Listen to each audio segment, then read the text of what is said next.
آج کا عنوان ہے شیطان کو موت کیسے آئے گی۔ جب شیطان نے سجدے سے انکار کیا تو پروردگار نے اسے مہلت کیوں دی؟ سورۃ الحجر 15 مکی، پارہ 13، رکوع 6، کل آیات 99، کلمات 654، حروف 2760، آیات 36، 37، 38 میں کہا میرے رب پھر مجھے لوگوں کو اٹھائے جانے کے دن یعنی قیامت تک مہلت دے دے۔ فرمایا تو مہلت ملنے والوں میں سے ہے معینہ وقت کے دن تک۔ ناظرین و سامعین، شیطان نے تو بالاتفاق قیامت تک زندہ رہنے اور لوگوں کو گمراہ کرنے کی مہلت مانگی تھی، مگر اللہ تعالیٰ نے اسے وقت معلوم تک مہلت دی۔ اب مفسرین میں اختلاف ہے کہ اس وقت معلوم سے کون سا وقت مراد ہے۔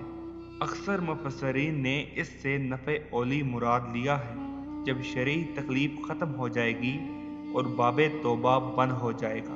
ناظرین و سامعین، وقت معلوم کے بارے میں جناب ابو عبداللہ امام جعفر صادق علیہ السلام سے پوچھا گیا۔ آپ علیہ السلام نے فرمایا، کیا تمہارا یہ خیال ہے کہ یہ وہ وقت ہے کہ جس دن سب لوگ دوبارہ زندہ کیے جائیں گے؟ ایسا نہیں ہے، بلکہ اللہ تعالیٰ نے ابلیس کو اس دن تک کی مہلت دی ہے جس دن قائم علی محمد امام اجل اللہ تعالیٰ فرج الشریف ظہور فرمائیں گے۔ ظہور کے وقت وہ مسجد کوفہ میں ہوں گے اور ابلیس ان کے سامنے گھٹنوں کے بل بیٹھے گا اور وہ کہہ رہا ہوگا کہ آج کے دن چھٹکارا نہیں مل سکتا۔ پس امام مہدی اجل اللہ تعالیٰ فرج الشریف اس کی پیشانی پکڑ کر اس کی گردن اڑا دیں گے۔ ناظرین و سامعین، تفسیر برہان میں جناب ابو عبداللہ امام جعفر صادق علیہ السلام سے فرمان روایت ہے، ابلیس نے چوتھے آسمان پر 2 رکعت نماز پڑھی تھی جو 6000 سال میں تمام ہوئی۔ اسی نماز کے بدلے خداوند عالم نے اس کو وقت معلوم تک مہلت دے دی۔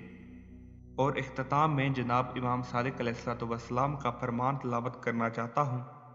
فرماتے ہیں، اگر زمین امام علیہ السلام کے بغیر ہو تو زمین دھنس جائے گی، برباد ہو جائے گی۔